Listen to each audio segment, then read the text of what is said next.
නමෝ තස්ස භගවතු අරහතෝ සම්මා සම්බුද්දස්ස නමෝ තස්ස භගවතු අරහතෝ සම්මා සම්බුද්දස්ස නමෝ තස්ස භගවතු අරහතෝ සම්මා සම්බුද්දස්ස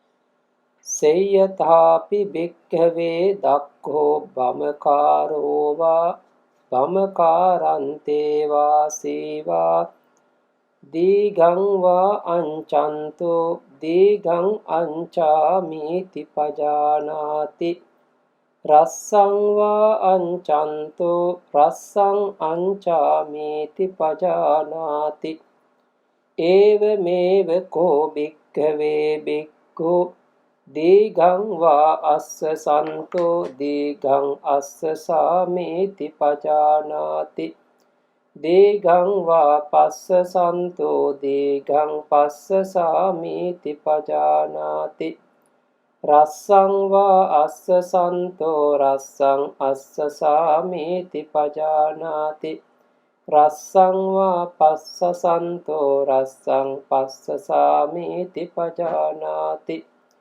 සබ්බකාය පටිසංවේදී අස්ස සිස්සාමිති සික්ඛති සබ්බකාය පටිසංවේදී පස්ස සිස්සාමිති සික්ඛති පස්සම්භයං කාය සංඛාරං අස්ස සිස්සාමිති සික්ඛති පස්සම්භයං කාය සංඛාරං පස්ස සිස්සාමිති සික්ඛති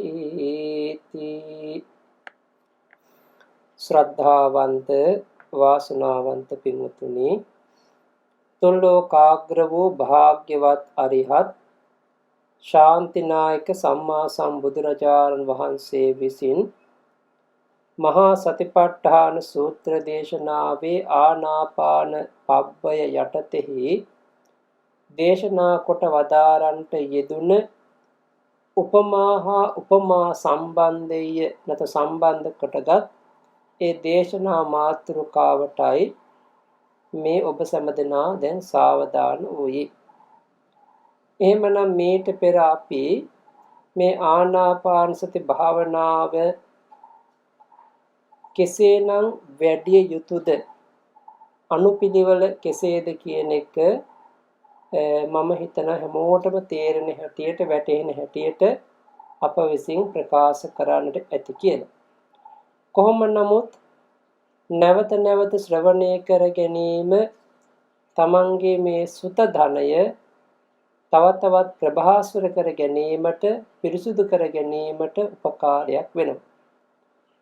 එහෙමනම් බුදුරජාණන් වහන්සේ මේ ආනාපාන සති භාවනා හුස්ම රැල්ල ඒ නාසිකාග්‍රේ තුල සිහිය පිහිටුවාගත් යෝගියා ඒ ආස්වාස ප්‍රස්වාස දකිමින් හුස්ම රැල්ල වදින තැන ස්පර්ශ වෙන තැන අරමුණු කරගෙන ඒ තුල හිත පිහිටුවාගෙන ආස්වාස් ප්‍රස්වාස මෙනෙහි කරමින් ඉන්න අවස්ථාවකදී ඒ යෝගියාගේ සිත ඒ ආනාපාන සති නැමැති මේ තම්බයෙහි කෙසේනම් සිහියෙන් බැඳගත යුතුද ගැට ගසාගත යුතුද කියන එක තමයි මේ උපමාවකින් බුදුරජාණන් වහන්සේ පැහැදිලි කර දෙන්නේ. භික්ඛවේ මහණෙනි සේයතාපි දක්ඛෝ බමකාරෝවා යම්සේ දක්ෂ වූ ලී වඩුවෙක් හෝ බමකාරන්තේ වාසීවා ලී වඩු අතවැසියෙක් හෝ ඒ කියන්නේ මේකට අපි කියන්නේ උදාහරණයක් හැටියට අපි ගත්තොත් එහෙම කකචෝපමාව කියලා කිව්වොත් නිවැරදි. ඒ කියන්නේ අර පලංචියක් බැඳලා ඒ ලී වඩුවත් අතවැසියක් දෙදෙනා ඒ ලී කොටය මුලින් ලකුණු කරලා ඒ කියතින් ඇදීමක් කරනවා. ඒ කියතින් අදින අවස්ථාවේදී Tamanට දැනෙනවා Taman තේරුම් ගන්නවා දීගං වා අංචන්තෝ දීගං අංචාමීති පජානාති දීර්ඝ කොට අදින්නේ දීර්ඝ කොට අදිමි කියලා දැනගන්නවා. ඒ වගේම රස්සං වා අංචන්තෝ රස්සං අංචාමීති පජානාති. කෙටි කොට අදින්නේ කියා නුවණින් දැනගන්නවා. අන්න බලන්න. එහෙමනම් අර ලී වඩුවත් අතවැසියත් ඒ ලී කොටයක් ඉරනකොට ඒ ලී කොටේ ඒ දිගට අදින්න ඕනේ කොතනද? කෙටියෙන් ඇදෙන්න ඕනේ කොතනද කියලා Tamanට වැටහෙනවා. ඒ දිගට ඇදෙන්න ඕන දිගට අදිනවා කියලා කෙටියෙන් අදිනවා නම් කෙටියෙන් අදිනවා කියලා වටහා ගන්නවා. මෙන්න මේ විදිහට තමයි යෝගියාද ඒ දීගං වා අස්ස සන්තෝ දීගං අස්ස සාමේති පජානාති. දීර්ඝව හුස්ම රැල්ල ගන්නේ දීර්ඝව ගන්නවා කියලා නුවණින් දැනගන්නවා. දීගං වා පස්ස සන්තෝ දීගං පස්ස සාමේති පජානාති. දීර්ඝ කොට ප්‍රාශ්වාස කරන්නේ දීර්ඝ කොට ප්‍රශ්වාස කරමි ඔන්න දැනගන්නවා. ඒ විතරක් නෙමෙයි ඇතැම් වෙලාවට සමහරක් යෝගීන්ට මම මතක් කරා මේ දීර්ඝව එක දිගට දැනෙන්නත් පුළුවන්. ඒ වගේම කෙටි බව දිගට දැනෙන්නත් පුළුවන්. සමහරක් අයට මේ දීර්ඝ කෙටි දෙක මිශ්‍ර වෙවි ඇවිදින් අවසානයේදී එක්ක දීර්ඝ බවින් හරි කෙටි බවින් හරි තමන්ගේ හුස්ම රැල්ල සංසිඳීමක් දැනෙන්න පුළුවන්. මේක එක එක යෝගීන්ට එක එක ආකාරයෙන් දැනෙන දෙයක්. ඒ වගේම තමයි රස්සං වා අස්ස සන්තෝ රස්සං අස්ස සාමේති පජානාති. කෙටියෙන් එත රස්ස කොට ආස්වාස කරන්නේ රස්ස කොට ආස්වාස කරමි කිය තේරුම් ගන්නව දැනගන්නවා. රස්සං වා පස්ස සන්තෝ රස්සං පස්ස සාමේති පජානාති. රස්ස කොට ප්‍රාශ්වාස කරන්නේ ඒ රස්ස කොට කෙටි කොට ප්‍රාශ්වාස කරමි දැනගන්නවා. එතකොට මෙතන පියවර දෙකක් ඉගෙන ගත්තා. එහෙමනම් මේ දීර්ඝ ආශ්වාස ප්‍රශ්වාස දැනීම සහ කෙටි ආශ්වාස ප්‍රශ්වාස දැනීම. එහෙමනම් මේ ආශ්වාස ප්‍රශ්වාස හොඳට නුවණින් දකිමින් ඒ හුස්ම රැල්ල මත සිහිය පිහිටුවාගෙන ඉන්නකොට ඒ යෝගියාගේ හිත ඒ හුස්ම රැල්ලේම තැම්පත් වෙනවා. හුස්ම රැල්ලේම සංසිඳෙනවා. හුස්ම රැල්ල තුලම හිත පිහිටනකොට නොබෝ කාලයකින් පටිභාග නිමිත්ත දක්වා හිත බලවත් වෙනවා. පටිභාග නිමිත්ත දියුණු වෙන්න පුළුවන්, බලවත් වෙන්න පුළුවන්. ඒ පටිභාග නිමිත්ත මතු වුණා නම් විතරයි ඒ යෝගාවචරයාට ඒ අර්පණාවට සිත පිහිටුවා ගන්න පුළුවන්කම ලැබෙන්නේ. ඒ විතරක් නෙමෙයි සබ්බකාය පටිසංවේදී අස්ස සිස්සාමීති සික්ඛති. සබ්බකාය පටිසංවේදී පස්ස සිස්සාමීති සික්ඛති. ඒ ආස්වාස ප්‍රස්වාස සම්පූර්ණ හුස්ම රැල්ල මුල මැද අග දකිමින් සම්පූර්ණ හුස්ම කය දකිමින් ආස්වාස කරමින් අන තමන්ගේ සිත හික්මවා ගන්නවා. දමනය කර ගන්නවා. ඒ වගේම ප්‍රස්වාස හුස්ම රැල්ල සම්පූර්ණ දකිමින් තමන්ගේ සිත දමනය කර ගන්නවා. හික්මීමක් ඇති කර ගන්නවා. ඉතින් ඒ විදිහට ඒ සම්පූර්ණ හුස්ම රැල්ල දකිමින් ආස්වාස ප්‍රස්වාස වශයෙන් හිත හික්මෙනකොට ඒ හුස්ම රැල්ල හිත දමනය වෙනකොට හිත තැම්පත් වෙනකොට ඒ යෝගියාගේ ඒ නූපන්නා වූ චිත්ත ඒකාග්‍රතාවය බලවත්සේ වැඩෙන්න පුළුවන්, ප්‍රගුණ වෙන්න පුළුවන්, ප්‍රකට වෙන්න පුළුවන්. ඊළඟට බුදුරජාණන් වහන්සේ දේශනා කරන්නේ පස්සම්බයං කාය සංඛාරං අස්ස සිස්සාමේති සික්ඛති. මේ හුස්ම කය සංසිඳුවමින් ආස්වාස ප්‍රස්වාස කය සංසිඳුවමින් ආස්වාස කිරීම. ඒ වගේම පස්සම්බයං කාය සංඛාරං පස්ස සිස්සාමේති සික්ඛති. ඒ ආස්වාස ප්‍රස්වාස කය සංසිඳුවමින් ප්‍රාස්වාස කරමින් හිත හික්මවා ගන්න. එතකොට දැන් බලන්න සම්පූර්ණ හුස්ම කය සංසිඳන ආකාරයට ඒ ආස්වාස ප්‍රස්වාස හුස්ම රැල්ල පවත්වා ගන්නවා. එසේ පවත්වාගෙන යනකොට ඒකාන්තයෙන්ම පටිභාග නිමිත්ත දක්වා හිත වැඩෙනවාමයි, දියුණු වෙනවාමයි. ඒක නවත්තන්න පුළුවන් කමක් නැහැ. ඒක නිසා ඒ පටිභාග නිමිත්ත දක්වා හිත වැඩෙනකොට මොකද්ද මේ යෝග්‍යයා කළ යුත්තේ? අර නිමිත්තේ ඨපයන් චිත්තං නානාකාරං විභාවයන් ධීරෝ අස්සාස පස්සාසේ සකං චිත්තං නිබන්ධති කියන විදිහට ඒ පටිභාග නිමිත්තෙහි සිත මනසේ පිහිටුවා ගනිමින් ආස්වාස ප්‍රස්වාසයෙහි නානා ප්‍රකාර විභාවනය ඒ නානා ප්‍රකාර වෙනස් වීම දකිමින් ඒ නොනැත්තා ස්වකීය සිත අර්පණාවට පමුණවා ගන්නවා. දැන් එහෙමනම් බලන්න මේ ඥානවන්ත යෝගියා ඒ ආස්වාස ප්‍රස්වාස හුස්ම රැල්ලෙහි ඒ තමන් දකිනවා එහි වෙනස. දැන් අපි දන්නවා ඕලාරික හුස්ම රැල්ල ක්‍රමක්‍රමයෙන් සංසිඳලා තමයි පටිභාග නිමිත්ත දක්වා පැමිණි. එසේ පැමිණි මේ පටිභාග නිමිත්ත තුල සිත තැම්පත් වෙන්න තමයි තමන්ගේ සිත අර්පණාවට යන්නේ. නැත්තම් ඒ වෙලාවේදී පටිභාග නිමිත්ත පහළ වුණු මොහොතේ ඉඳලම මේ පංච නීවරණයන් විස්කම්බන වශයෙන් යටපත් වෙන්න පටන් ගන්නවා. අපි දන්නවා කාමච්ඡන්ද ව්‍යාපාද තීන මිද්ද උද්ධච්ච කුක්කුච්ච විචිකිච්ඡා කියන මේ නීවරණ ධර්මයන් ක්‍රමක්‍රමයෙන් ඒ තදංග වශයෙන් යටපත් වෙලා තිබුණ දෙය විස්කම්බන වශයෙන් යටපත් වෙන්න පටන් ගන්නවා. සියලුම ක්ලේශයන් සංසිඳෙන්න පටන් ගන්නවා. හොඳට මේ සිහිය එළඹ සිටිනවා. ප්‍රකෘතිමත් බලවත්සේ පිහිටනවා. එතකොට මොකද වෙන්නේ? පටිභාග නිමිත්ත බලවත් වෙන්න ඒ සිත උපචාර සමාධිය ශක්තිමත් වෙන සමාහිත වෙනවා. අන්න බලන්න උපචාර සමාධිය බලවත් වෙන්නේ ශක්තිමත් වෙන්නේ ඒ පටිභාග නිමිත්ත බලවත් වුණාට පස්සේ. ඒ පටිභාග නිමිත්ත සෙලවෙනවා නම් ගැහෙනවා නම් අන්න උපචාර සමාධිය තාම බලවත් නැහැ. එහෙනම් පටිභාග නිමිත්ත නොසෙල්වී පවතින තාක්කල් ඒ විනාඩි 2ක්ද 5ක්ද 10ක්ද පැය දෙකක්ද තිබෙන්නේ ඒ තාක්කල් උපචාර සමාධි බලවත් වෙනවා.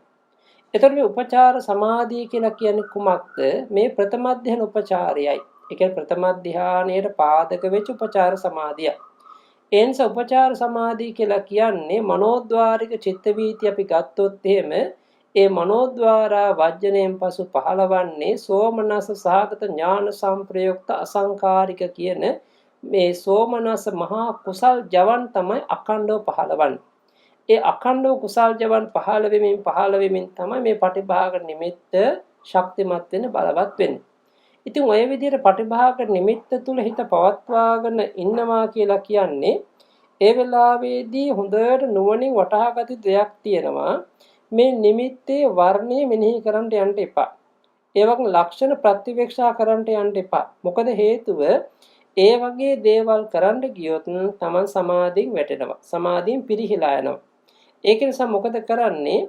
අර ශාස්ත්‍රීය රජ කෙනෙක් එහෙමත් නැත්නම් ඔය Tamanට ලැබෙච්ච වටිනා සම්පත්තියක් යම්සේ ආරක්ෂා කරගන්නේද? එහෙමත් නැත්නම් ඒ සක්විති දරුගැබක් සිටින ඒ මහේශිකාවක් ඒ දරුගැබ යම්සේ ආරක්ෂා කරගන්නේද?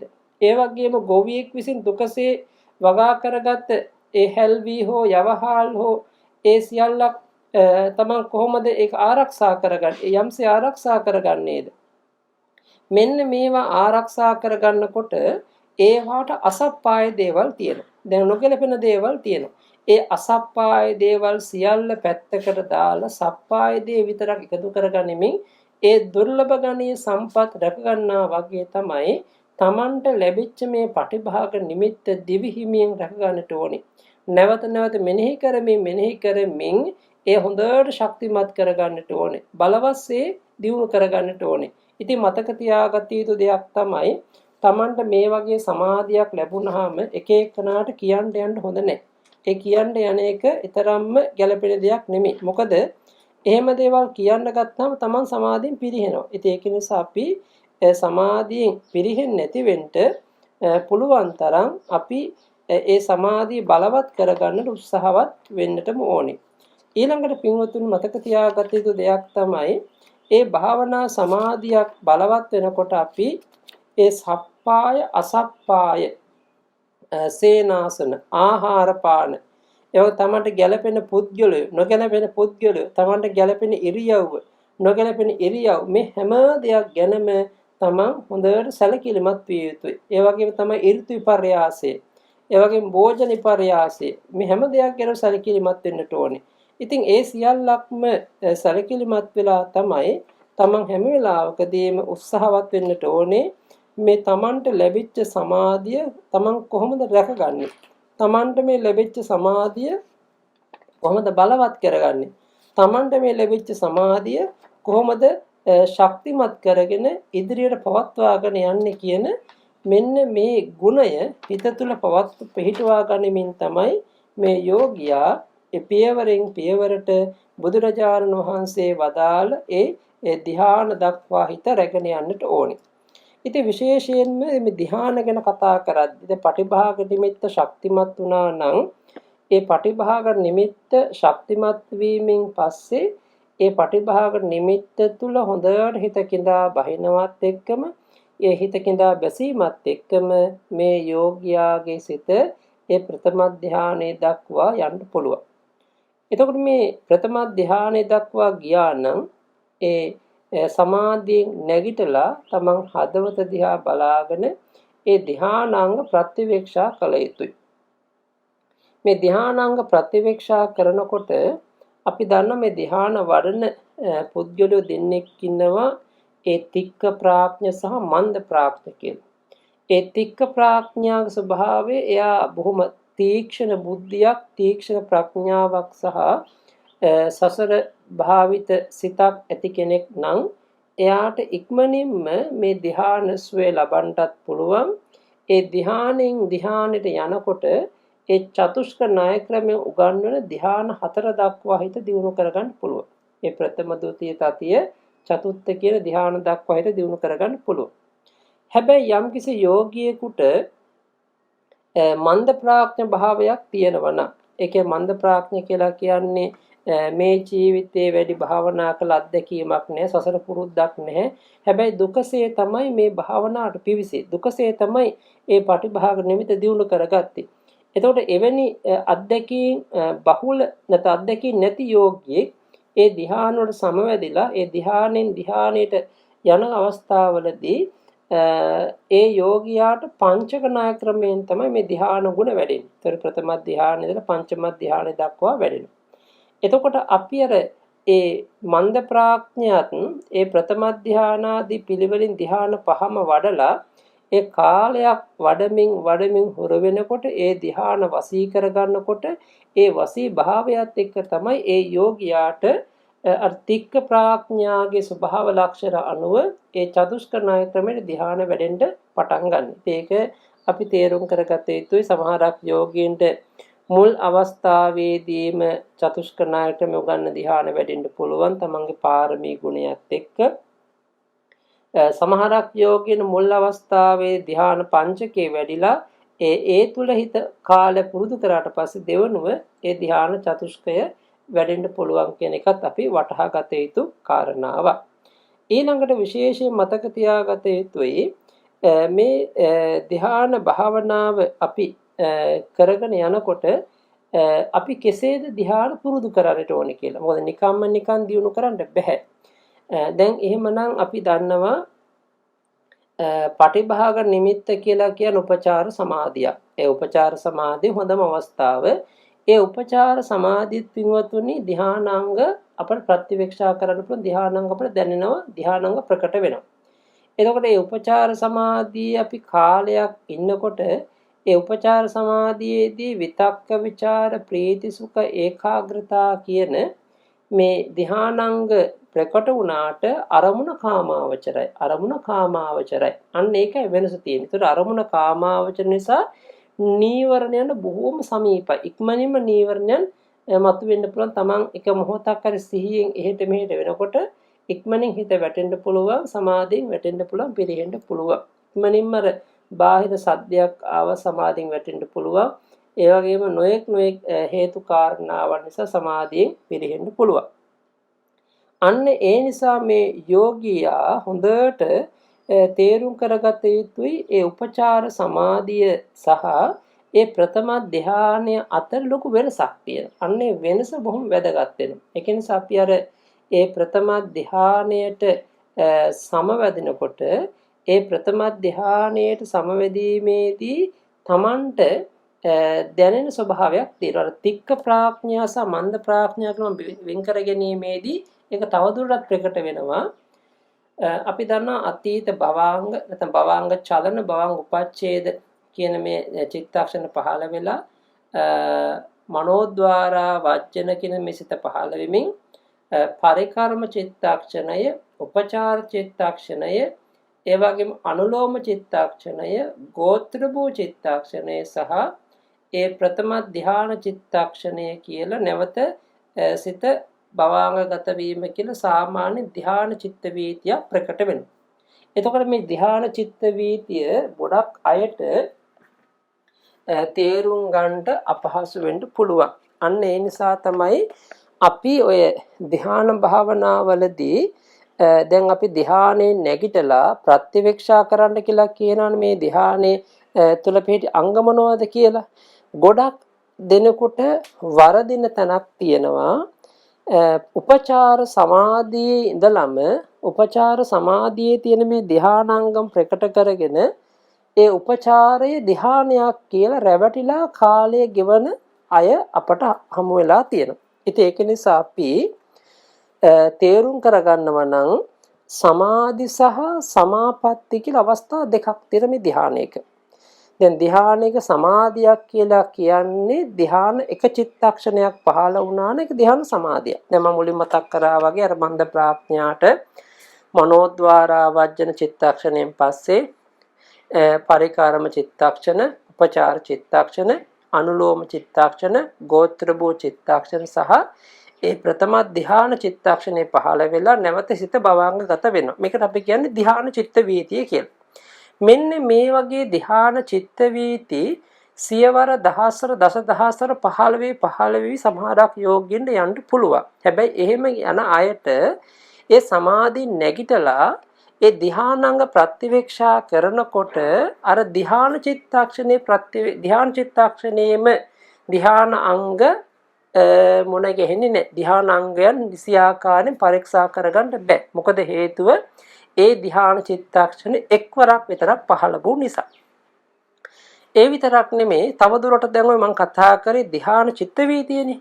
නමුත් ඒ ධ්‍යාන චිත්ත වීතිය අපට පහළ වුණේ සමාධියට සමවැදිලා විනාඩි 15ක් හරි විනාඩි 20ක් හරි ගිහිල්ලා නම් ඒ විනාඩි 15 ඊට කලින් මේ පටිභාග නිමිත්ත එක්ක අපි බොහෝ වෙලාවක් හිත පවත්වා ගන්නට ඇති. එතකොට ඒකින් වෙන්නේ එක්වර උපචාර නැත්නම් පරිකර්ම චිත්තක්ෂර ජවන් වශයෙන් හත චිත්ත වීතිය පහළ වෙලා ඒ පරිකර්ම අවස්ථාව අවසන් කරලා උපචාර චිත්තක්ෂණ වශයෙන් උපචාර ජවන් වශයෙන් චිත්ත වීතිය පහළ වෙලා තමයි ඒ අවසාන චිත්ත ධ්‍යාන චිත්ත වීතිය වෙනකොට තමයි පරිකර්ම චිත්තක්ෂණ උපචාර සමග අනුලෝම ගෝත්‍ර භූ පහළ වීමෙන් ඒ ප්‍රථම ධ්‍යාන චිත්තක්ෂණ පහළ වෙන්නේ. ඉතින් ඒකෙන් මෙන්න මේ සමාධිය අපි සමාපත්තියක් කරගන්නට ඕනේ. අන්න ඒකට තමයි අපි කියන්නේ පංච වසීතාවය. මීට පෙර මම ප්‍රකාශ කර දුන්නා ඉගෙනුවා. ඒ පංච වසීතාවය වසී ගුණය හොඳට මේ ධ්‍යානෙත් පුරුදු කරගන්න. එක්වරක් නෙමෙයි සියවර දහස්වර දසදහස්වර කෝටි ප්‍රකෝටි වාරයක් මේ එකම ධ්‍යානයට නැවත නැවත සමවදින්න ඕනේ. නැවත නැවත සමවදින්න මොකද වෙන්නේ? අර ධ්‍යාන කියන චිත්තක්ෂණ ප්‍රමාණය වැඩි වෙන්න පටන් ගන්නවා. ඒක එතකොට ඒ ධ්‍යාන චිත්තක්ෂණය දැන් එක්වරක් පහළ වෙලා භවාංගගත වුණානේ. ඊට පස්සේ මොකද වෙන්නේ? ඒ ධ්‍යාන චිත්තක්ෂණ දෙක තුනක් 10ක් 15ක් 100ක් 200ක් එතකොට තමන් අදිෂ්ඨාන කරන විනාඩියක්ද විනාඩි 5ක්ද 10ක්ද 15ක්ද 20ක්ද පැයද දෙකක්ද තුනක්ද ඔය විදිහට අර ධ්‍යාන චිත්තක්ෂණ ප්‍රමාණය වැඩි වෙන්න තමයි ඒ සමාපatti ගුණය බලවත් වෙන්නේ. ඉතින් ඒක නිසා ඔය ධ්‍යානයකට සමවදින්න පුළුවන් ඕන අයට ඕන තරම් භාවනා යෝගීන්ට මේ ධ්‍යාන අවස්ථාව ලැබෙන්න පුළුවන්. හැබැයි ඒ ධ්‍යාන අවස්ථාව සමාපත්තියක් බවට පත් කර ගැනීම තමයි ඉතාමත්ම දුෂ්කර. හැබැයි සමාපත්තියක් බවට පත් කරගත්තේ නැත්නම් අන්න ඒ යෝග්‍යයට වර්ධින තැනක් තමයි. දැන් මගෙන් සමහරක් අය ප්‍රශ්න අහනවා. දැන් පටිභාග නිමිත්ත දැන් කෙනෙක් ඔන්න වඩලා මේ දැන් හොඳට දිනු කරගත්තාම ඊළඟ දවසෙත් මේ සමාධියට සමවදිනකොට පටිභාග නිමිත්තෙන් පටන් ගන්න පුළුවන්ද කියලා. ඒතකොට ඒ තමන් නිකන් පටිභාග නිමිත්ත මේ එළියේ තියෙන දෙයක් ඇතුළට අරගෙන තමන්ගේ ළඟ තියාගන්නව වැඩක් නෙමෙයි. තමන්ගේ හිතත් එක්කයි පටිභාග නිමිත්ත පහළ වෙන්නේ. ඒතකොට තමන්ගේ හිතේ ඒ පංච නීවරණයන් යටපත් වෙලා හිත සාන්ත වෙලා තියෙනවා නම් තමයි වාඩි වෙනකොට පටිභාග නිමිත්ත පහළ වෙන්නේ. එහෙමනම් වාඩි වෙනකොට පටිභාග නිමිත්ත පහළ කර ගන්නට නම් අවම වශයෙන් ප්‍රථම ධ්‍යානය පැය 3ක්වත් වශී කරන හොඳ පළපුරුද්දක් තියෙන්න ඕනේ. ඒ විතරක් නෙමෙයි තමන්ගේ දවසම කටයුතු හොඳට සිහිනුවණින් කෙරෙන්නට ඕනේ. නීවරණයන්ගේ කිසිම ආස්වාදයක් නැතිව තමන්ගේ හිත නිස්කලංකව පවතින්නට ඕනේ. ඉතින් ඒක නිසා අතීත අපේ පැරණි ස්වාමීන් වහන්සේලා කියන්නේ ඒක තමයි අතීතයේ සිටපු උතුමෝ එක වේලයි දාන වළඳන් දවල් පින්දපාතේ පස්සේ පරියන්කින් වාඩි වෙලා ඒ පරියන්කින් ධ්‍යාන ක්‍රීඩා කර සම්පූර්ණ දවස ගත කරන පහවදා සමහරක් ස්වාමීන් වහන්සේලා සමාධි නැගිටිනවා කියන්නේ ආයි පින්දපාත යන්න කියලා. ඉතින් ඒක පුදුම දෙයක්. මේක කලාතුරකින් මේ දකින්න පුළුවන්, අහන්න පුළුවන්, වෙන්න පුළුවන් සිදුවීමක්. මොකද ඒ වගේ ශාල චිත්ත ශක්තිය දියුණු කරගන්න ඍතු සප්පාය, භෝජන සප්පාය, පුද්ගල සප්පාය, ආවාස සප්පාය මේ හැමදේම තියෙනවා. ඒ කොහොම නමුත් අපි අර ප්‍රථම ධ්‍යානය සහ ප්‍රථම ධ්‍යාන සමාපත්තිය කියන දෙකෙහි වෙනස වටහා ගන්නට ඕනේ. එතකොට සමාපත්තිය හොඳට පුරුදු කරගන්නවා කියලා කියන්නේ ධ්‍යානසිත උපදින්නේ රූපාවචර අරමුණක් නිසානේ. එතකොට එහෙමනම් අපි ඒ රූපාවචර සිත දැන් අපි දන්නවා අනුලෝම කියලා චිත්තක්ෂණයක් පහළ වෙන්නේ ඒ චිත්ත වීති සිත ධ්‍යාන පැත්තට හැරෙනවා. ගෝත්‍ර භෝ කියලා කියන කාමාවචර ගෝත්‍රය බිඳලා ඒ රූපාවචර භූමියට උසස් භාවයට පත් කරනවා. එහෙනම් උසස් භාවයට පත් කරනකොට මොකද වෙන්නේ? එතනදී අන්න ප්‍රථම ධ්‍යානයේ රූපාවචර අවස්ථාව ඒ ධ්‍යානසිත වසී වෙලා ඒ චිත්තක්ෂණ ගණන කෝටි ප්‍රකෝටි ගණනකින් වැඩි වෙලා විනාඩි 10 15 පැය දෙක දක්වා සමාපත්තිස්වේ ඉඳලා කෙනෙක් සමාධින් නැගිටලා ඒ ධ්‍යානංග ප්‍රතිවේක්ෂා කරනකොට තමයි අන නියමාකාරයෙන් ප්‍රථම ධ්‍යානෙම තමයි සිටියනම් තමයි ඒ ප්‍රථම ධ්‍යානෙ පිහිටි ඒ ධ්‍යානංග හොඳට ප්‍රකට වෙන්නේ. ඒ ධ්‍යානයේ ඉන්න අවස්ථාවේදී කිසිම වෙලාවක මතක තියාගත යුතුයි කාය විඤ්ඤාති වචී විඤ්ඤාති කියන කිසිම දෙයක් උපදින්නේ නැහැ. ඇයි? දැන් ප්‍රථම ධ්‍යාන අවස්ථාවට කලින් දැන් පරිකරම සමාධියේ උපචාර සමාධි අවස්ථාවේදී මේ කාය චලනය වචී චලනය වෙන්න පුළුවන්. අපිට ශබ්ද හෙන්න පුළුවන්. දැන් අර දැන් මට මතකයක් තියෙනවා පාරාචිකාපාණි දේශනාවේදී අර මොගලන් ස්වාමීන් වහන්සේට කොසල් රජුගේ මංගල හස්තියා ගංගානංගයෙන් ඒතර වෙනකොට පුංචි නාද කරන සද්ද ඇහුණා කියලා කියනවා. ඒ වෙලාවේ සමහරක් අය චෝදනා කරන මේ සමාධියක ඉඳන් මෙහෙම සද්දයක් ඇහුණා කියනවාද කියලා. ඒකට අන්න ඒ වෙලාවේදී බුදුරජාණන් වහන්සේ කියන ඒ වෙලාවේදී ඒ උපචාර සමාධින් අවස්ථාවකම සද්දේ ඇහුණා කියලා කියනවා. එතකොට දැන් බලන්න උපචාර සමාධින් අවස්ථාවලදී අපිට ශබ්ද ඇහෙන්න පුළුවන්. ඒ උපචාර සමාධින් අවස්ථාවේදී කාය චලනය වෙන්න පුළුවන්. කාය සැද වෙන්න පුළුවන්. හැබැයි ඒ ධ්‍යාන මොකද හේතුව ඒ උපචාර සමාධිය කියලා කියන කාමාවචර සිත ඒ කාමාවචර ප්‍රසාසිතෙන් මේ කාය චලන වචී චලන ඒ වගේ දේවල් ඇති වෙන්න පුළුවන්. ඒ විඤ්ඤාති රූප පදවන්ත ශක්තිය ඒ සිතේ තියෙන නිසා කොහොම නමුත් අපි ඒ උපචාර සමාධි ඉක්මව අර්පණා සමාධියට යනකොට ඒ ධ්‍යාන සමාධියේදී අතපය සෙලවෙන්න බෑ. කතා කරන්න බෑ. සද්ද ඇහෙන්නේ නෑ.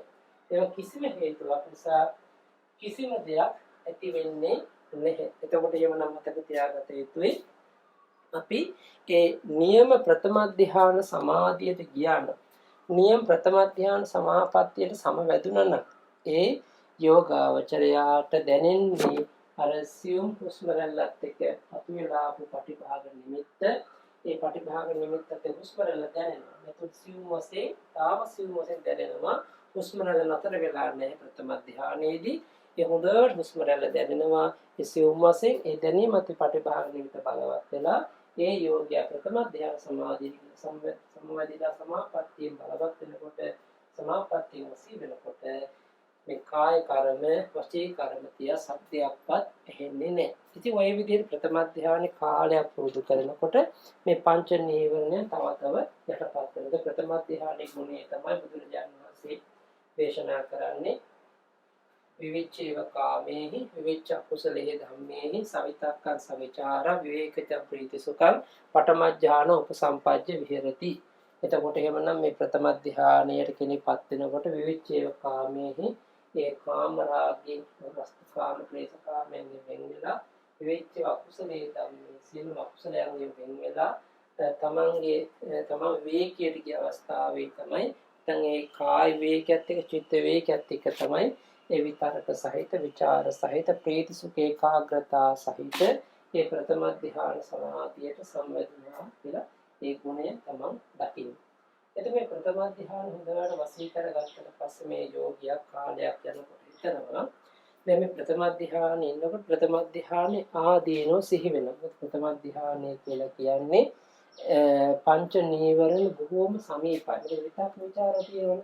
ඒ විතක් විචාරයේ අරමුණ නංවන ස්වභාවය සහ නංවල අරමුණේ පවතින ස්වභාවය. මේ විතක් විචාර තියෙනවා කියලා කියන්නේ ඉක්මනින්ම හිත නීවරණයන්ට අසු වෙන්න පුළුවන්. නීවරණ ග්‍රහණය වෙන්න පුළුවන්. නීවරණයන්ට වැටෙන්න පුළුවන්. අන්න ඒ නිසා මොකද කරන්නේ? මේ නීවරණයන්ගේ ආදීන හොඳට හිතනවා. නීවරණයේ ආදීන හිතලා මේ තමන් මේ ධ්‍යානෙට වඩා ဒုတိ ය ධ්‍යානෙ සැපයි නේද කියලා ඔන්න යෝගියා හිතනවා. අර බලන්න ඒ ප්‍රථම ධ්‍යාන චිත්ත වේතියේදී පරිකර්ම චිත්තක්ෂණයේ ඉපදුනා නම් ඒ යෝගියා මන්ද ප්‍රඥයිනේ. ඒ නිසා මොකද කරන්නේ? මේ මන්ද ප්‍රඥ යෝගියා ඒ ප්‍රථම ධ්‍යාන වශී කරගත්තට පස්සේ තමන්ට විතක් ਵਿਚාර දෙක ගලවන්න පුළුවන්ද බැරිද කියන එක ඒ යෝගියාම තම බුද්ධිමත්ව තේරුම් කරගත යුතුයි. මොකද හේතුව තික්ක ප්‍රඥාට පරිකර්ම චිත්තක්ෂණයක් උපදින්නේ නැහැ. චිත්ත වේතියේ කෙලින් මනෝද්වාරා වජ්ජනින් පස්සේ උපචාර සමාධිය උපචාර අනුලෝම ගෝත්‍ර වූ ධ්‍යාන චිත්තක්ෂණය තමයි පහළවන්නේ. ඉතින් ওই විදිහට අපි මේ මන්ද ප්‍රඥාගේ තික්ක ප්‍රඥා වෙනස වටහා ගන්න ඕන චිත්ත වේදියේදී කොහොම නමුත් ප්‍රථම ධ්‍යානම චතුස්ක නායකරම පැහැදිලි කර දෙන්නම්. ප්‍රථම ධ්‍යානයේට සමවැදිලා ඒ ප්‍රථම ධ්‍යානෙ නැගිටලා මේ ප්‍රථම ධ්‍යානෙ ආදීනෝ හිතනවා. මේ ප්‍රථම ධ්‍යානය කියලා කියන්නේ පංච නීවරණයන් විතක් ਵਿਚාර තියෙන නිසා ඒ වගේ මේ පංච නීවරණයන් සමීපයි. ඉක්මනින් වැටෙන්න පුළුවන්. නමුත් මට මේ ප්‍රථම ධ්‍යානට වඩා ဒုတိ ය ධ්‍යානෙ සාන්තයි. මොකද ဒုတိ ය ධ්‍යානෙ විතක් ਵਿਚාර නැන්නේ. විතක් ਵਿਚාර නැති නිසාම ප්‍රීති සුඛ ඒකාග්‍රතාව තියෙන නිසාම සාන්තයි කියලා ප්‍රථම ධ්‍යානෙ ආදීනව හිතලා ဒုတိ ය ධ්‍යානෙ ආනිසංස හිතලා නැවත අර පටිභාග නිමිත්තට හිත යොමු කරනවා.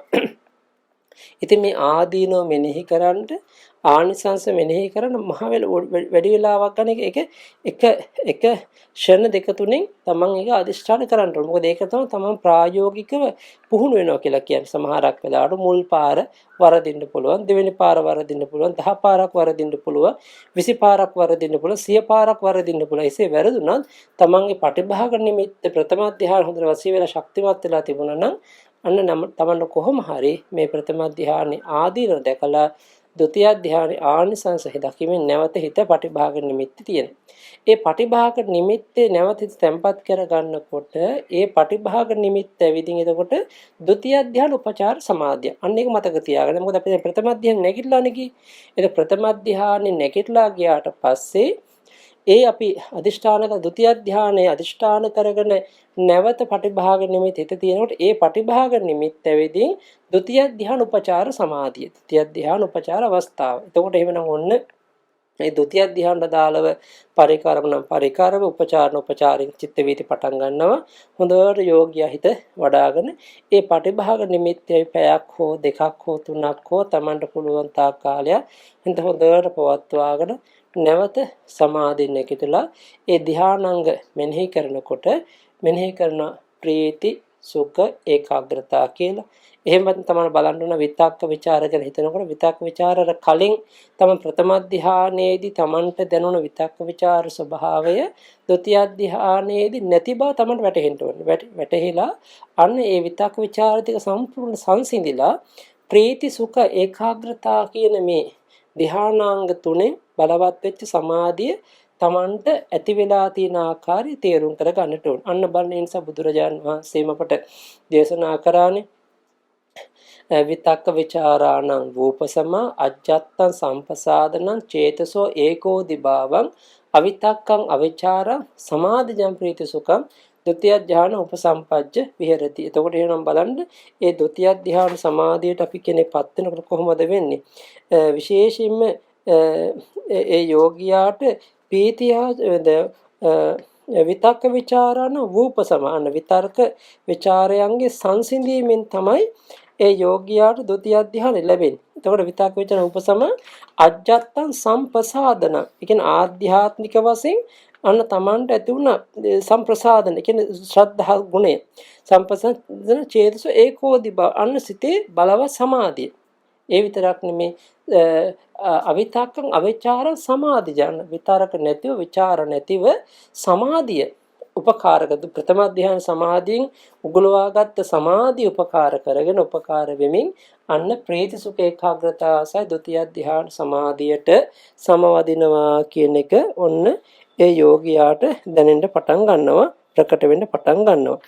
ඊළඟට දැන් බලන්න එහෙමනම් අපි තේරුම් කරගත යුතුයි ඒ ဒုတိ ය ධ්‍යානය හොඳට වසී කරගන්න. දැන් මේ යෝග්‍ය ဒုတိ ය ධ්‍යානය වසී කරගෙන ඉවර වෙලා බලවත් කරගෙන ඉවර වෙලා ප්‍රකට කරගෙන ඉවර වෙලා දැන් ඊට පස්සේ මොකද කරන්නේ? තතිය ධ්‍යාන සමාධියට හිත පුරුදු කරගන්න උත්සාහවත් වෙනවා. දැන් එහෙනම් මොකද කරන්නේ? ဒုတိ ය ධ්‍යානෙ නැගිටලා ဒုတိ ය ධ්‍යානෙ ආදීනව හිතනවා. ဒုတိ ය ධ්‍යාන ආදීනව තමයි මේකේ ප්‍රීතිය තියෙනවා. මේ ප්‍රීතිය කියලා කියන්නේ ඇලීමට ළඟයිනේ. ඇලීමට සමීපයි. ප්‍රීතියට පිළිගැනීම ඇලෙන්න පුළුවන්. එතකොට මේ ඇලීමත් එක්ක නැවත මේ ප්‍රීති විතක්ක ਵਿਚාරණ බොහොම සමීපයි. ඒ නිසාම වැටෙන්න පුළුවන්. ඒක නිසා මට මේ ප්‍රීතියෙන් තොරව ප්‍රීතිය නැතිව සැප සුඛ ඒකාග්‍රතාව විතරක් තියෙන සමාධිය නම් බොහොම සාන්තයි ප්‍රණීතයි කියලා ඒ සුඛ ඒකාග්‍රතාව සහිත තතිය ධ්‍යාන සමාධිය ලැබේවා කියලා අදිෂ්ඨාන කරගෙන නැවත පටිභාග නිමිත්තට හිත තියෙනවා. ඒතකොට එහෙනම් ඒ පටිභාග නිමිත්තත් ඇවිදින් කුමක්ද? තතිය ධ්‍යාන උපචාර සමාධිය.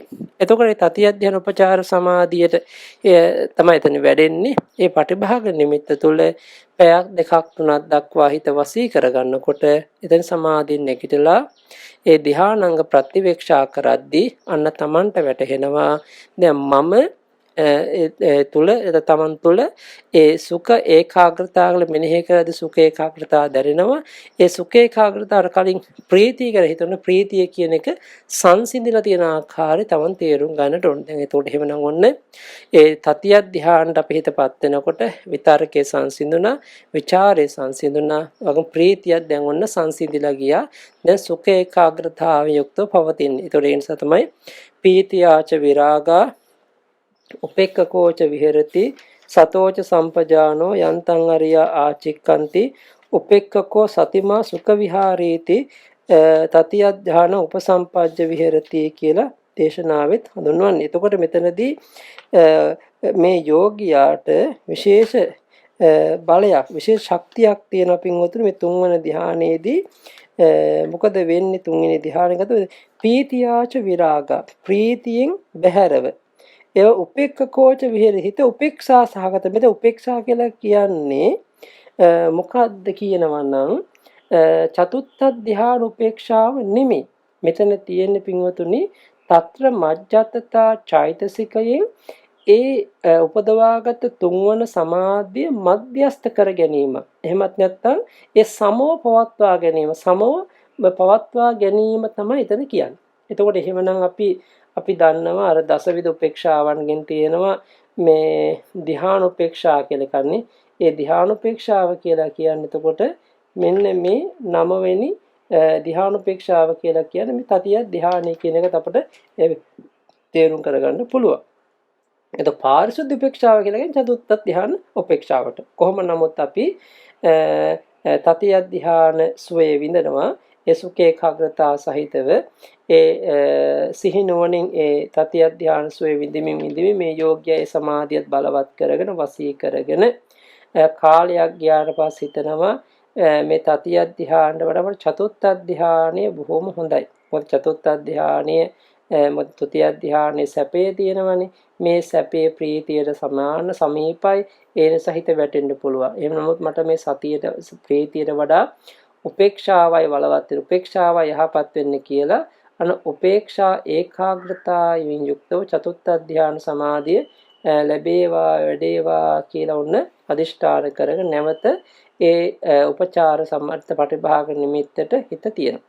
ඒ පටිභාග නිමිත්තට හිත තියෙනකොට පින්වතුනි ඔන්න හොඳව මතක තියාගත යුතු කාරණාව ඒ පටිභාග නිමිත්තේ හිත පිහිටුවා ගන්න අවස්ථාවේදී එතනදී ඒ තිබෙන පටිභාග නිමිත්ත චතුත්ථ ධාන උපචාර සමාධිය නිසා ඒ උපචාර සමාධිය පවා උපේක්ඛා සහගත ඥාන සම්ප්‍රයුක්ත කුසලයක් විය යුතුයි. අන්න බලන්න වෙනස. එහෙමනම් ප්‍රථම ධානයේ සෝමනස්ස සහගත තිබෙන නිසා ප්‍රථම ධාන උපචාරයත් සෝමනස්ස සහගතයි. ဒုတိ ය ධානය තුළ සෝමනස්ස ඇති නිසා ဒုတိ ය ධාන උපචාරයත් සෝමනස්සයි. තතිය ධානය සෝමනස්ස නිසා තතිය ධාන උපචාරයත් සෝමනස්ස. හැබැයි චතුත්ථ ධානයේ උපේක්ෂා සහගත නිසා චතුත්ථ ධාන උපචාරයත් උපේක්ෂා සහගතයි. මෙන්න මේක ධර්මතාවයක්. මේක සිතත් එක්ක අපි දැනගත යුතු කාරණාව. එතකොට එහෙමනම් අර චතුත්ථ ධාන අධිෂ්ඨාන කරගෙන පටිභාග නිමිත්තට හිත යොමු කරනකොට අන්න ඒ යෝගියාට පටිභාග නිමිත්ත තුළ හිත කිඳා බහිනවා. ඊ타ත්ම සියුම් වශයෙන් හිත යනකොට මොකද වෙන්නේ? මේ හුස්ම රැල්ල නතර වීමත් එක්ක තමයි උපේක්ඛා ඒකාග්‍රතාව සමාධිය වැඩෙන්න පටන් ගන්න. එතකොට දැන් අර ප්‍රථම ධානයේදීත් හුස්ම රැල්ල තිබෙන දැනෙනවා. ඊට වඩා සියුම් වෙනවා ဒုတိ ය ධානයේදී හුස්ම රැල්ල. ඒ ဒုတိ ය ධානයේදී හුස්ම රැල්ල තව සියුම් වෙලා තතිය ධානයටපත් වෙනකොට ඒ තතිය ධානයේ හුස්ම රැල්ලෙන් සියුම් වෙලා චතුත්ථ ධානය යනකොට හුස්ම රැල්ල සම්පූර්ණයෙන්ම නැති වෙලා යනවා. අන්න ඒ බව තේරුම් කරගත යුතුයි. හුස්ම රැල්ල සම්පූර්ණයෙන්ම නතර වෙනවා චතුත්ථ ධාන අවස්ථාවේදී. එතකොට එහෙමනම් අපි ඒ චතුත්ථ ධාන අවස්ථාවේදී හිත සමාධිගත වුණා කියන තේරුම් ගන්නකොට හිත උපේක්ෂා ඒකාග්‍රතාව යුත ධානාංග තියෙනවා. හුස්ම රැල්ල නතර වෙලා තියෙනවා. ඒ වගේම තමයි සුඛස්සච පහනා දුක්ඛස්සච පහනා පුබ්බේව සෝමනස දෝමනස්සානං අත්තංගම අදුක්ඛම සුඛං උපේක්ඛා සති පාරිසුද්ධින් චතුත්ථ ධාන උපසම්පජ්ජ විහෙරති කියන විදිහට අර සැපයත් කායික සැපයත් කායික දුකත් ප්‍රහාණය වුණා. ඒ වගේ සෝමනස දෝමනස වේදනා සම්පූර්ණයෙන්ම මගහැරුණා. ඒ උපේක්ෂා වේදනා සහිත උපේක්ඛා සති පාරිසුද්ධිය සමගම ඒ චතුත්ථ ධානයේ කියන මේ ධානයෙන් යුක්තව සමාධිගත වෙන ආකාරය ඒ යෝගියා තේරුම් ගන්නවා. එතකොට එහෙමනම් අපි මේ චතුත්ථ ධානයේ දක්වාම හිත දියුණු කරගත යුතු ආකාරය තමයි ඔය අපි දේශනාවේදී පැහැදිලි කර දෙන්නේ. මට මතකයක් තියෙනවා පින්වතුන් මතක තියෙනවද දන්නේ නැහැ. සංයුත්ත නිකායේ ආනාපාන සති සංයුක්තයේදී ඇතම් සූත්‍රවලදී බුදුරජාණන් වහන්සේ ඒ වගේ තව සමහර දේශනාවලදී කතා කරන මේ ආනාපාන සති ධ්‍යාන ගැන. ආනාපාන සති භාවනාවෙන් ඒ ප්‍රථම ධ්‍යාන, ဒုတိ ය ධ්‍යාන, තතිය ධ්‍යාන, චතුත්ථ ධ්‍යාන දක්වා හිත වැඩෙන ආකාරය. ඊට අමතරව අරූප ධ්‍යානත් කතා කරනවා. මේ අරූප ධ්‍යානත් කතා කරනකොට සමහරක් මේ භික්ෂුන් වහන්සේලා ප්‍රශ්න කරනවා අපි මේ වර්තමාන අය මේ ආනාපාන සති පටිභාග නිමිත්තත් අරමුණු කරගෙන අරූප ධ්‍යාන උපදවා ගන්න පුළුවන්ද කියලා. ඉතින් මම හිතන සමහරක් භාවනාවේ අත්දැකීමක් හෝ ඒ ධර්මයේ ගැන හොඳ අවබෝධයක් නැති සමහරක් භික්ෂුන් වහන්සේලා ගිහි අය පවා ප්‍රකාශ කරනවා ඒ ආනාපාන සති ඒ නිමිත්තෙමුත් අනිවාර්යෙන්ම අරූප ධ්‍යාන දක්වා හිත රැගෙන යන්න පුළුවන් කියලා. නම් එහෙම වෙන්නේ නැහැ. ඒක මතක තියාගන්න. මොකද ඒ ආනාපාන සති පටිභාග නිමිත්ත ස්ථීර වශයෙන්ම අපිට කියන්න බෑ මොන වගේ නිමිත්තක්ද කියලා. දැන් මොකද හේතුව අපි දන්නවා මේ ආනාපාන සති නිමිත්ත ගත්තොත් එහෙම සමහරක් වෙන කෙනෙකුට මැණික් ගලක් වගේ, මුතු වැටයක් වගේ, වලහා කුලක් වගේ, පුළුන් රොදක් වගේ එක එක විදිහට තියෙන්න පුළුවන්. එතකොට මේ හැම දෙයක්ම එහෙනම් අපට අරමුණු කරන්න යන්න පුළුවන් වෙන්න බෑ. එහෙම වෙන්නේ නැහැ. ඉතින් ඒක නිසා අපි වටහා ගත යුතුයි. එතන කියන්නේ ආනාපාන සති භාවනාවෙන් දියුණු කරගන්න සමාධිය උපකාර වෙනවා අරූප ධ්‍යාන සමාධි උපදවා ගැනීමට. මොකද අරූප ආනාපාන සතියෙන් උපදවා ගන්න සමාධි ගුණය උපකාර වෙනවා භාවනා යෝගියාට ඉදිරියේදී මේ කසින සමාධි උපදවාගෙන ඒ කසින සමාපatti උපදවාගෙන අරූප ධ්‍යාන වලට යන්න උපකාර වෙනවා. අන්න ඒක තමයි එතනදී අපි වටහා ගත යුතු කාරණාව. නමුත් නැත්තම් ඒ ආනාපාන සති පටිභාග නිමිත්තෙන් අපට යන්න පුළුවන්කමක් නැහැ කියන එක තේරුම් කර ගත යුතුමයි. එහෙමනම් ඔන්න දැන් අපි ආනාපාන සති භාවනාවෙන් ඒ ධ්‍යාන දක්වා හිත වැඩෙන හැටි අපි කතා කරා ඉගෙන ගත්තා. එහෙමනම් තවත් දුරටත් මේ ආනාපාන සති භාවනාව සමත වශයෙන් අපි කතා කරනවා නම් ඉතින් තව ගැටලු තැන් සමහරක් යෝගින් ඇති වෙන්න පුළුවන් මේ භාවනාවත් එක්ක. කොහොම නමුත් බුදුරජාණන් වහන්සේ පැහැදිලි කරන්නේ මේ ආනාපාන සති භාවනාව නිතර නිතර භාවිතා කරනවා නම් බහුලීකృత කරනවා නම් බොහෝ ආනිසංස ලැබෙන බව, ඒ වගේම ශාන්ත බව, ප්‍රණීත බව, ඒ වගේම ආයාසයෙන් තොරව තමන්ගේ තමන් ශාන්ත ප්‍රණීත බව මధుර භාවය ඇති වෙනවා. ඒ වගේම උපදින සියලුම නීවරණයන් අකුසලයන් යටපත් කරගන්න පුළුවන්කම ලැබෙනවා. ඒ විතරක් නෙමෙයි ඒ විතරක චරිත නම් ඒ විතරකයන් ප්‍රහාණය කරගෙන විතරක චරිත ලක්ෂණ දුරු කරගන්නට මේ ආනාපාන සති භාවනාව පිහිට වෙනවා. ඉතින් බොහොම වැදගත් තමයි තවත් ඔය සංයුත්ත නිකායේ ආනාපාන සති සංයුත්තේ සඳහන් වෙනවා ආනාපාන සති භික්ඛවේ භාවිතා බහුලී කතා චත්තාරෝ සතිපට්ඨානේ පරිපූර්ණේ කරන මහණෙනි මේ ආනාපාන සති භාවනාව හොඳට භාවිතා කරනවා නම් බහුලීකృత කරනවා නම් සතර සතිපට්ඨාන ධර්මයන් වැඩෙනවා කියලා. ඉතින් මෙන්න මේක වැදගත් කාරණාවක්. මොකද දැන් අපි මේ සතිපට්ඨාන සූත්‍ර දේශනාවේ ආනාපාන සති පබ්බය යටතේදී කොටස යටතේදී අපට මෙන්නුවේ ආනාපාන සති භාවනාවේ මාතෘකා 4යිනේ. තවත් මාතෘකා 4ේම කොටස් 3ක් තිබෙනවා. ඉතින් අන්න ඒක අපිට විග්‍රහ කර දෙන්නේ නැහැ මේ සතිපට්ඨාන සූත්‍රයේදී. එතකොට මේ සතිපට්ඨාන සූත්‍රයේදී විග්‍රහ නොකරන්නේ ඇයි කියන එක අපි බුද්ධිමත්ව හිතනවා නම් දැන් අපට ගිරිමානන්ද සූත්‍රය ආනාපාන සති සංයුක්තය ආදී බොහෝ සූත්‍රවලදී ආනාපාන සති සූත්‍ර මජ්ක්‍ධිම නිකායේ මේ තැන්වලදී පවා අපට පැහැදිලි කර දෙනවා පීති පටිසංවේදී අස්ස සිස්සාමේති සික්ඛති ආදි වශයෙන් ඒ චතුස්ක ණය ක්‍රම 3ක් වෙනවා. 4 ගොඩවල් 3ක් පෙන්නනවා. එතකොට ඒ ණය ක්‍රම 3 මේ සතිපට්ඨාන සූත්‍රයේදී පෙන්වලා නැහැ. ඒකට හේතුවක් තියෙනවද නැද්ද කියන එක දැන් සමහරක් අයට ගැටලුවක් වෙන්න පුළුවන්. කොහොම නමුත් මේක විසඳාගත යුතුමයි.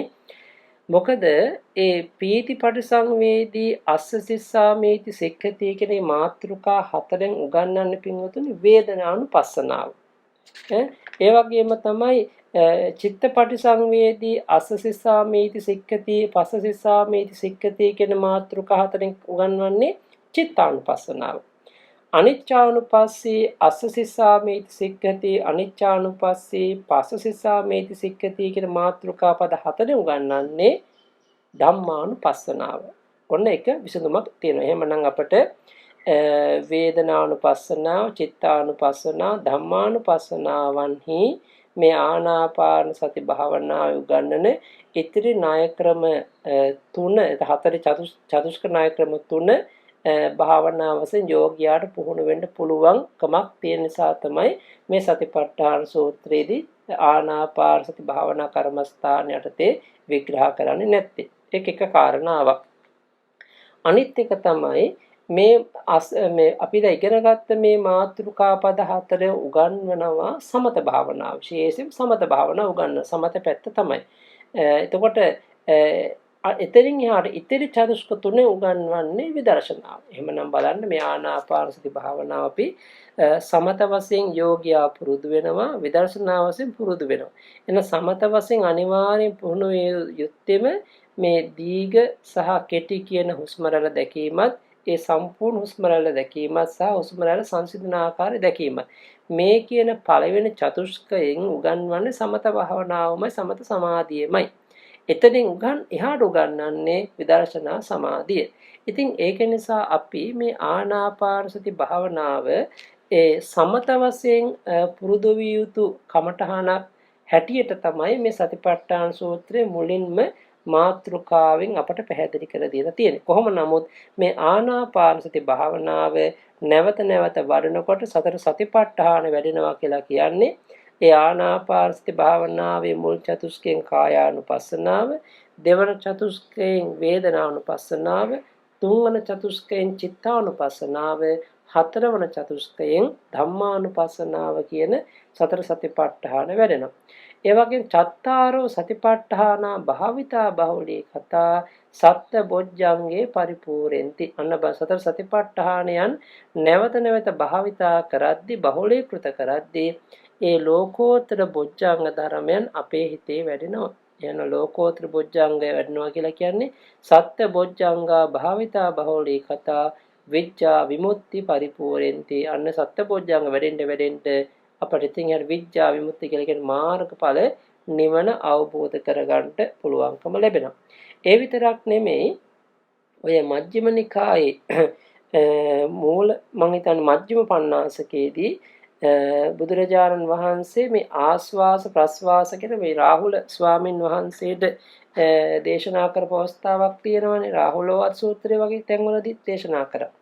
එතකොට ඒක තරකදී දේශනා වෙනවා एवं भावितायको राहुल आनापान सतिया एवं बहुली कथाय येपिते चरिमका अस्सास पस्सासा तेपि विदिताव निरुज्जन्ति नो अविदिता කියලා. බොහොම වැදගත් සූත්‍ර පාඨයක්. මෙතන මේ රාහුලයනි ආනාපාන සතිය මෙසේ භාවිත බහුලීකృత කරනකොට ඒ චරිමක ආස්වාස ප්‍රස්වාස පවා දැනීම නිරුද්ධ වෙනවා. නොදැනී නිරුද්ධ වෙන්නේ නැහැ. අන්න මෙතනදී බලන්න චරිමක ආස්වාස ප්‍රස්වාස කියලා අලුත් වචනයක් අපට උගන්වනවා. දැන් මේ චරිමක ආස්වාස ප්‍රස්වාස කියලා කියන්නේ මොකද්ද? මේ හුස්ම රැල්ල අවසානයේ කෙලවර. එහෙමනම් අපි ඒ ආනාපාන සති භාවනාව වඩනකොට ඒ ආස්වාසයේ කෙලවර පවා නිසියාකාරයෙන් දැනෙනවා කියන එක තමයි මේ යෝගියාට කියන්නේ. එහෙමනම් මේ ආස්වාස ප්‍රස්වාස පිළිබඳව නිරුද්ධ වීම වශයෙන් ගත්තාම මේ චරිමක කියන අවස්ථා තුනක් තියෙනවා. දැන් චරිමක කියලා කියන්නේ මොකද්ද? හුස්ම රැල්ලේ අවසානයේ කෙලවරනේ. එහෙමනම් අපිට මේ චරිමක විදිහට ගත්තාම හුස්ම රැල්ල නිරුද්ධ වන ක්‍රම තුනක්, චරිමක තුනක් පෙන්වනවා. භව චරිමක, ඥාන චරිමක, චුති චරිමක කියලා. කියන්නේ භව අතුරෙන් කාම භවයේ කාම ලෝකයේ තමයි මේ ආස්වාස් ප්‍රස්වාස පවතින්නේ. රූප ලෝකෙත් නැහැ, අරූප ලෝකෙත් නැහැ. එන රූපාවචර බ්‍රහ්ම ලෝකවල ආනාපාන සති භාවනා වඩන්න බෑ. ඒ වගේ අරූපාවචර ලෝකේ ආනාපාන සති කොහොමත්ම නැහැ. එහෙමනම් මේ ආනාපාන සති භාවනාව වැඩෙන්නේ කාම භවයේනේ. එහෙමනම් කාම භවයේ වැඩෙනවා නම් ඒ කාම භවයේ ආස්වාස ප්‍රස්වාසයන් අපි කියන්නේ භව චරිමක කියලා. නේනම් භවයේ භව චරිමක කියලා කියන්නේ කාම භවයේ ආස්වාස ප්‍රස්වාසයට. ඊළඟට අපි ධ්‍යාන චරිමක නැත්නම් ඥාන චරිමක කියනකොට අපි ධ්‍යාන තුරෙන් ගත්ත ප්‍රථම, ဒုတိ ය, තතිය කියන මේ ධ්‍යාන අවස්ථාවන්හි මේ ආස්වාස ප්‍රස්වාස ක්‍රමක්‍රමයෙන් සියුම් වශයෙන් දැනි එන ආකාර අපි ඉගෙන ගත්තා. හැබැයි චතුත්ථ ධ්‍යානට මොකද වෙන්නේ?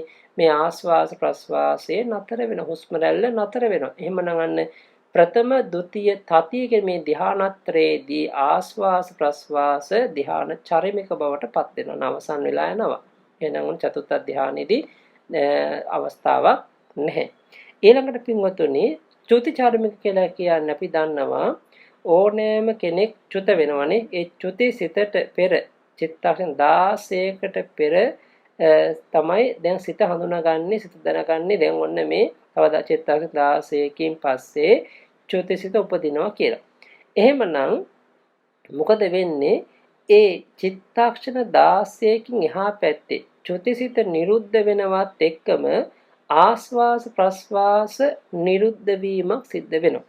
එහෙමනම් ඒ 16 වන චිත්තක්ෂණයේ සමග උපන්නා යම් ආස්වාස ප්‍රස්වාස කෙනෙක් වේද ඒ චුති චිත්තයේ සමගම නිරුද්ධ වෙනවා. අන්න බලන්න පුදුම වැඩක් නේද? ඒ කියන්නේ අපි දැන් ආශ්වාස ප්‍රශ්වාස කරනකොට ඒතර ආශ්වාස ප්‍රශ්වාසයේ කියන එක චුත වෙන්න චිත්තක්ෂණ 16ක් තියෙද්දී පහළ වන ආශ්වාස ප්‍රශ්වාසය අර චුති චිත්තක්ෂණයත් එක්ක සම්පූර්ණයෙන්ම සිඳිලා බිඳිලා නැති වෙලා යනවා. ඒකට අපි කියන්නේ චුති චරමික කියලා. ඒතකොට චතුත්ථ ධානයේදී හුස්ම රැල්ල නැති අවස්ථාව එන තුන්වන ධානයෙන් පස්සේ නැති වෙනවා ධාන චරිමික. ඔය විදිහට අපි මේ චරිමික කියන අවස්ථාව තේරුම් කරගත යුතුයි. කියන්නේ හුස්ම රැල්ල අවසානයේ පවා කෙලවර පවා දැනිලම තමයි නිරුද්ධ වන්නේ, නොදැනී නිරුද්ධ වෙන්නේ නැහැ කියන එක බුදුරජාණන් වහන්සේ පැහැදිලි කර තියෙන. ඉතින් ඒ විදිහට ගත්තාම අතීත උතුමෝ මේ ආනාපාන සති භාවනාවම 16 ආකාරයකට විග්‍රහ වන භාවනාවම ගැඹුරෙන් වඩලා ඒ ධ්‍යාන සමාධි සමාපatti උපදවාගෙන අභිඥාවට පාදක කරගෙන ඒ මගඵල නිවන් අවබෝධ කරගත්ත හැටි අතීත උතුමන් වහන්සේලා කතා ප්‍රවෘත්ති වලින් අපට දැනගන්න පුළුවන්කම ලැබෙනවා. ඉතින් ඒක නිසා අපි ආනාපානසති භාවනාව හරියට කෙනෙක් වඩනවා නම් ආනිසංස 7ක්ම ලැබෙන බව අර ආනාපාන සති සංයුක්තේ ဒုတိ ය ඵල සූත්‍රයට තියෙන විග්‍රහ කර දෙනවා. සත්තඵලා සත්තානිසංස. ඒ කියන්නේ ආනිසංස 7ක් ආනිසංස ඵල 7ක් ලැබෙනවා. දිත්තේව ධම්මේ පටිගච්ඡං අඤ්ඤං ආරාදේති. කියන්නේ එහෙනම් ආනාපානසති භාවනා හරියට සමත වශයෙන් වඩලා විදර්ශනා වශයෙන් වඩමින් යනකොට මොකද වෙන්නේ? මෙලවදීම රහත් භාවය ලැබෙනවා. නෝචේ දිත්තේව ධම්මේ පටිගච්ඡං අඤ්ඤං ආරාදේති අත මරණ කාලේ අඤ්ඤං ආරාදේති. කියන්නේ එහෙනම් මේ තමන්ට මේ මොහොතේදීම රහත් භාවය ලැබුණේ නැත්නම් ඒකාන්තයෙන් මරණාසන්න වේලාවේ හෝ රහත් භාවය ලබා දීමට සමර්ථ වෙනවා. නෝචේ දිත්තේව ධම්මේ පටිකච්ච අඤ්ඤං ආරාදේති නෝචේ මරණ කාලේ අඤ්ඤං ආරාදිති. එනම නමුන බලන්න කෙනෙකුට ඒ ආනාපානසති භාවනා වඩන ඒ වෙලාවේදී රහත් භාවයවත් මරණාසන්න වේලාවේ රහත් භාවයවත් ලැබෙන්නේ නැහැ. එහෙමනම් අත පංචන්නං ඕරම් භාග්‍යානං සංයෝජනානම් පරික්ඛය අන්තරා පරිනිබ්බායි හෝති. අන්න බලන්න ඕරම් භාගීය සංයෝජන පහම ෂේ වීමෙන් අන්තරා පරිනිබ්බායි බවට පත් වෙන. කියන මරණාසන්න වෙන පස්සේ නම් අනිවාර්යෙන් එයා රහත් නොවුනොත් එහෙම අනාගාමී තත්වයට පත් වෙලා අන්තරා පරිනිබ්බායි කියන මේ අනාගාමීන් වහන්සේ නමක් හෝ බවට පත් වෙන්න පුළුවන්. එහෙමත් නැත්නම් කියනවා උපහච්ච පරිනිබ්බායි හෝති. අරගෙන සක්කාය දිට්ඨි විචිකිච්ඡා සීලබ්බත පරාමාස කාමරාග පටික කියන මේ ඕරම් භාගයේ සංයෝජන පහ ප්‍රහීන වීමෙන් උපහච්ච පරිනිබ්බාගේ නාගාමී තත්වයට හෝ අසංකාර පරිනිබ්බාගේ නාගාමී තත්වයට හෝ සසංකාර පරිනිබ්බාගේ නාගාමී තත්වයට හෝ උද්දංසෝතෝ හෝති අකනිට්ඨගාමී කියන මේ අකනිට්ඨගාමී තත්වයට හෝ පත් වෙනවා. එහෙමනම් අනාගාමීන් වහන්සේ 5 නමක් ඉන්නවනේ. එහෙමනම් ඒ ආකාර පහෙන් එකට හෝ පත් වෙනවා. ඒකේ තේරුම එහෙනම් ආනාපානසති භාවනා වැඩිම ඒකාන්තයෙන් අපට මහත් ඵලයි මහත් ආනිසංසයි කියන එක තමයි බුදුරජාණන් වහන්සේ දේශනා කරලා තිබෙන්නේ. එහෙමනම් අපි මේ දීර්ඝ වශයෙන් වැඩි යමක් දේශනා කරන්නේ නැහැ. දැන් ආනාපානසති භාවනාව අපි දැන් සමත වශයෙන් තමයි කතා කරගත්තේ. ඊළඟ දවසේදී අපි බුදුරජාණන් වහන්සේ විදර්ශනා වශයෙන් ආනාපානසති භාවනාව කෙසේ වැඩි යුතුද කියන එක දේශනාවත් සම්බන්ධ කරගෙන අපි දේශනාවත් අනුසාර කරගෙන විග්‍රහ කරගනු සමත විපස්සනා දෙකින්ම. දැන් එන අපි සමත යානික වශයෙන් ආනාපානසති භාවනාව කතා කරගත්තා. ඊළඟ විපස්සනා යානික වශයෙන් ආනාපානසති භාවනා අපේ පැරණි ආචාර්යන් වහන්සේලා ශිෂ්‍යයන්ට පුරුදු කිරීමක් තියෙන. මම ඒකත් මතක් කිරීමක් කරන්නම්. නමුත් අපි බුද්ධ දේශනාව සහ අටුවාවත් එක්ක ගලපා බලනකොට පැහැදිලි කර දෙන්නේ සමත පූර්වාංගම විපස්සනා ක්‍රමයක් හැටියටයි මේ සමත භාවනාව විස්තර කරන්නේ. සමත වශයෙන්ම ඒ සමාධි උපදවාගෙන ඒ සමාධියෙන් නැගිටලා තමයි රූප කර්මස්ථාන වඩලා නාම කර්මස්ථාන වඩලා නාම රූප වඩලා ස්කන්ධ වඩලා ආයතන වඩලා ධාතු වඩලා පටිච්ච සමුප්පාද න්‍යාය වඩලා සර්මස්ස ඥාන වඩලා පිළිවෙලින් ඒ මාර්ගඵල නිවන් අවබෝධය දක්වා යා යුතු මාර්ගය පැහැදිලි කර දෙන්නේ. කොහොම නමුත් අපි පැරණි ආචාර්යන් වහන්සේලාගේ ඉගැන්වීමටත් අපි ගරුත්වය ලබා දෙමින් ඒ ක්‍රම වලමුත් අපට යමක් දැනගත දෙයක් තියෙන අපි ඒ දේත් අපි අසුරු කරගෙන ඒ වගේම බුද්ධ දේශනාවත් අසුරු කරගෙන ඒ ආනාපානසති භාවනාව විදර්ශනා වශයෙන් වරණ ආකාරය අපි කතා කරගනිමු. ඉතින් එහෙමනම් අපි අද දවසේදී බුදුරජාණන් වහන්සේ දේශනා කොට වදාළ මේ ආනාපාන සති භාවනා සම්බන්ධයෙන් සතිපට්ඨාන සූත්‍ර දේශනාව ඉගෙනු මාතෘකා පාඨයේ පාදක කරගෙන තවත් කරුණු කාරණාවන් එකතු කරගෙන ඒ ධ්‍යාන චතුත්ථ ධ්‍යාන දක්වා හිත වැඩෙන ආකාරය ඉගෙන ගත්තා විතරක් නෙමෙයි ඒ ආනාපාන සති භාවනාවේ වැදගත්කම ආනිසංසප අපි කෙටියෙන් නමුත් දැනගත්තා. එහෙමනම් අපි අද දවසේදී මේ රැස් කරගත්ත පුණ්‍ය සම්පතිය පුණ්‍ය සම්භාරයේ හුදෙක් අපට මේ ලෞකික සැප සම්පත් ලබන්න නෙමෙයි ලෝකෝත්තර අභිමතාර්ථය මුදුන්පත් වීම දක්වා අපට මේ සාංශාරික ගමන ගෙවන් වීම දක්වාම ජාතිය ඡය වීමට ජරාව ඡය වීමට ව්‍යාධිය ඡය වීමට මරණය ඡය වීමට ශෝක පරිදේවාදී සියලුම දුක් ඡය කරගෙන අජරාමර නිවනින් සැනසීම දක්වා පිහිට වේවා උපකාර වේවා කියන මේ මෛත්‍රී ආශිර්වාදයේ සිතේ දරා ගනිමින් අපි පුණ්‍යානුමෝදනා කරනවා මේ රැස් කරගත්ත පින ඔබට අපට සියලු දෙනාට උතුම් චතුරාර්ය සත්‍ය අවබෝධයෙන් නිවන් දකින්නටම ලැබේවා කියන සාදු සාදු සාදු ආකාශට්ඨා ච බුම්මට්ඨා දේවා නාග මහිද්దికා පුඤ්ඤන්තං අනුමෝදිත්වා චිරන් රක්ඛන්තු සම්බුද්ධ ශාසනං ආකාශට්ඨා ච බුම්මට්ඨා දේවා නාග මහිද්దికා පුඤ්ඤන්තං අනුමෝදිත්වා චිරන් රක්ඛන්තු සම්බුද්ධ දේශනං ආකාශට්ඨා ච බුම්මට්ඨා දේවා නාග මහිද්దికා පුඤ්ඤන්තං අනුමෝදිත්වා චිරන් රක්ඛන්තු සම්බුද්ධ ශාවකං චිරන් රක්ඛන්තු මේ ගරුං චිරන් රක්ඛන්තු මං පරන්ති. ධර්ම ශ්‍රවණානිසංස බලයෙන් සියලු දෙනාට ලොවේ ලෝතුරා සුව සැලසේවා. සාදු සාදු සාදු.